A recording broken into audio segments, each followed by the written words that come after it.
page 16. So Mr. Strickland is left shouting. Stop. Wait. We must file out in an orderly fashion. Wait. Under a sprinkler before the falling water drowns out whatever else he's saying. Everyone's rushing out of the room, and during the confusion Marty leaps to his feet and grabs Weeze's skateboard. Unlike just about everything else used in the last few pages, this board was already mentioned as being in the room, which is nice. Let me borrow this, he shouted back over his shoulder to the bewildered student. I'll bring it back tomorrow. This is the first example of this thing Marty does. His let me borrow your skateboard, hoverboard thing, also known as the thing of oh Marty, you kidder, always straight up taking from people without their consent. One of the things Back to the Future does really well is have a lot of things that keep happening, and I am not going to lie, it is truly satisfying when they do. In the movie the only thing Marty steals like this is the 50s proto-skateboard in the scene, and it only becomes a thing in the sequel when he says hey let me borrow your hoverboard. But here in the novelization it's a thing already, assuming he does borrow a skateboard in the 50s in this book. Will he? I suppose we'll eventually find out. If he does, it means they'd planned Marty's ends justify the means kleptomania in advance but only got for it to pay off in the sequel, which is cool. Anyway, Marty skates off to join his band and gets there just in the nick of time, but while he does that we find he's, well, not particularly good at skateboarding. At all? He almost hits a guy at an ATM. Then he gasps because a car is bearing down on him. So rapidly he had to pirouette like a ballerina to maintain his balance. For half a block after that, he raced out of control, his arms flailing and body tipping to 45-degree angles until he slowly managed to right himself. In the movies Marty is awesome at skateboarding, grabbing hold of passing cars like he knows they'll always be there when he needs them, moving in and out of traffic not unlike a god, waving benevolently. Here he's acting like a cartoon character who's never been on a board before. So we know Gipe has never skateboarded before ever in his life because he has Marty do these crazy things, but also because he has him lean forward to gain even more speed. Ha ha, what? Gipe, you bojo. Skateboards don't work that way, unless you have power. Anyway Marty makes it to practice just in time and a fat man is there glancing meaningfully at his watch. Also, Jennifer is there too. She's also checking her watch. When she sees Marty, she lets out a noisy sigh of relief. This is the first noise she makes in the book.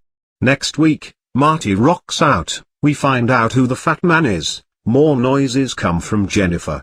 Oh fellas, I'm afraid you're just too darn loud.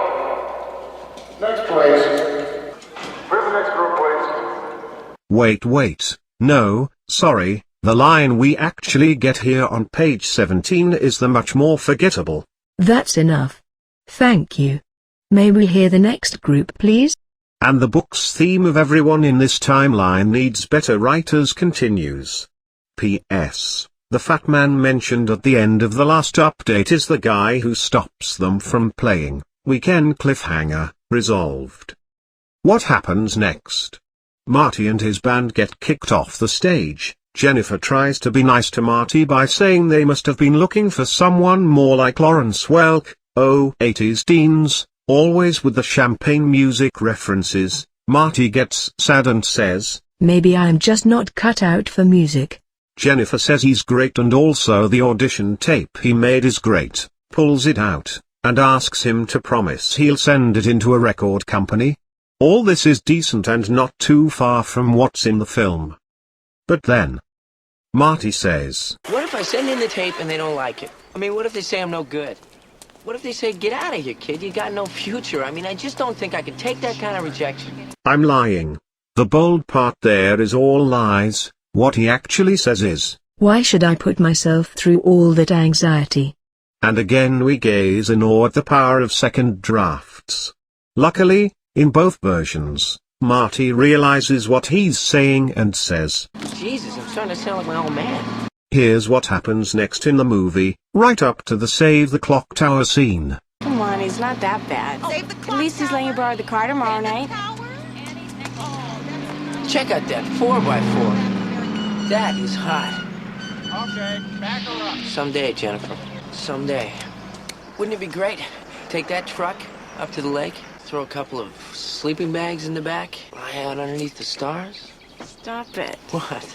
Does your mom know about tomorrow night? Ah, get out of town. My mom thinks I'm going camping with the guys. Well, Jennifer, my mother would freak out if she knew I was going up there with you, and I get the standard lecture about how she never did that kind of stuff when she was a kid. I mean, look, I think the woman was born a nun. She's just trying to keep you respectable. Well, she's not doing a very good job. Terrible. Then they just about smooch. This is tight exposition. We get to know about his mom. Marty talks about her past in a way that'll set up the shock of sexually aggressive teen mom later on. We set up some relatable goals for Marty, sweet car plus makeouts. Nice. And we get to know that Marty and his parents aren't super close and he has to hide things from them. All in 10 or so lines of back and forth. Tight. Okay, so here's the book version that goes on for pages. Marty says he's starting to sound like his old man, just like in the movie, only Jennifer somehow has never met him, so he says, he's kind of a pushover. No guts. People are always using him. And it's a super clunky way to introduce the character. Then Jennifer starts talking for no reason and even she doesn't know why she's saying what she does. Well, they say all our emotional anxieties come directly from our parents, she smiled. The words coming out of her mouth sounded a bit strange even to her. Where had she heard the phrase? Sociology class? People magazine? She wasn't sure, but it sounded plausible. Okay, thanks Jennifer, that isn't really related to the plot as Marty's character remains constant and isn't changed by time travel, so the themes you're introducing are irrelevant, but cool, thanks for your opinions. Then what happens? They go for a walk for a while. Then what happens? They stroll by the big Toyota dealership and the sight of fancy cars makes Jennifer say, well, at least your dad's letting you borrow the car tomorrow night. That's a major step in the direction of getting it together. And the more I think about this line the less sense it makes. Who's getting it together? It's not Marty, he already has it together. And if she's talking about his dad, how does lending his son the car represent a major step towards not being a pushover? Oh Jennifer. Who is feeding you these lines? Then what happens? Marty nods silently. Then what happens? Marty looks in the dealership window, and we get our second ferocious beast metaphor in the book as he sees salesmen circling potential customers like lions readying their attack on smaller beasts. And then swear to God Marty tries out some stand-up. How come there are no used car saleswomen? Marty asked. I've never seen a woman selling cars, have you? Jennifer shook her head.